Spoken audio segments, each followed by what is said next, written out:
Hey, hello everyone, welcome back to my channel Anvisha's Passion. Welcome back to another new mini blog. তো ভিডিওটা দেখে তো তোমরা বুঝতেই পারছো ব্লগটা ছিল জামাই ষষ্ঠীর। তো ওই দিন ছিল জামাই ষষ্ঠী আর অ্যাজ ইউজুয়াল আমার ভিডিওটা আপলোড করতে দেরি হয়ে গেল। তো এখানে সকাল সকাল আমরা সবাই মিলেই চলে গিয়েছিলাম ব্রেকফাস্ট করতে। তো আমাদের যা যা হয় মেনলি চিড়েটাই থাকে, চিড়ে, দই, মিষ্টি, ফল, যা কিছু থাকে এখানে সেগুলোই ছিল। আর যদিও লুচির অফার করা হয়েছিল জামাইকে, এবার জামাই বলল যে লুচি খাবে না, আর এই গরমে ঠিকই আছে, চিড়ে দইই ভালো। তো এখানে চিড়ে, দই, নানা রকমের মিষ্টি, ফল টল ছিল। তো এগুলো সবারই আমাদের ব্রেকফাস্ট ছিল, ওই দিন আমরা সবাই এটাই খেলাম। দেন শুরু হলো আশীর্বাদের পর্ব। তো এখানে মা তার জামাইকে আশীর্বাদ করলো।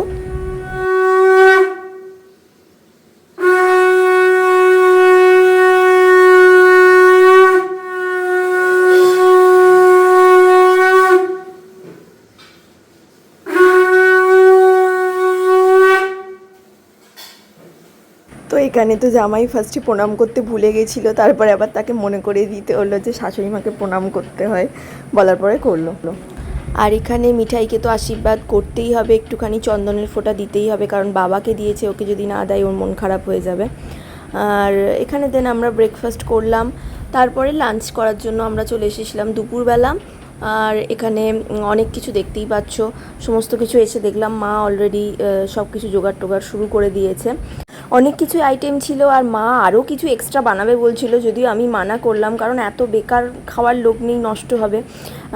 তো এখানে দেখতেই পাচ্ছ সাদা ভাত, পোলাও, আলু ভাজা, পটল ভাজা, ফুলকপির তরকারি, মুসুরির ডাল ছিল, পনিরের একটা আইটেম ছিল, পমফ্রেট ছিল, কাতলা কালিয়া ছিল, চাটনি ছিল, আর ছিল মিষ্টি দই। তো যেহেতু এখন সুমন্ত মাটন খাওয়া ছেড়ে দিয়েছে, মাটন চিকেন কোনো কিছুই খায় না, তাই মাছেরই আইটেম ছিল। আর এখানে প্রত্যেকটা আইটেম না জাস্ট অসাধারণ হয়েছিল, খেতে সত্যি দারুণ হয়েছিল। পনিরের রেসিপিটা আমি মাকে দিয়েছিলাম, বলেছিলাম এইভাবে করো, দেখো খেতে ভীষণ টেস্টি হবে। সত্যি পনিরটা খুব ভালো হয়েছিল, প্রত্যেকটা আইটেমই খুব সুন্দর হয়েছিল। তোমাদের জামাই ষষ্ঠী কেমন কাটলো অবশ্যই আমাকে কমেন্ট করে জানিও। আর ভিডিওটা যদি ভালো লাগে একটা লাইক করে দিও, চ্যানেলটা সাবস্ক্রাইব করে দিও। বাই।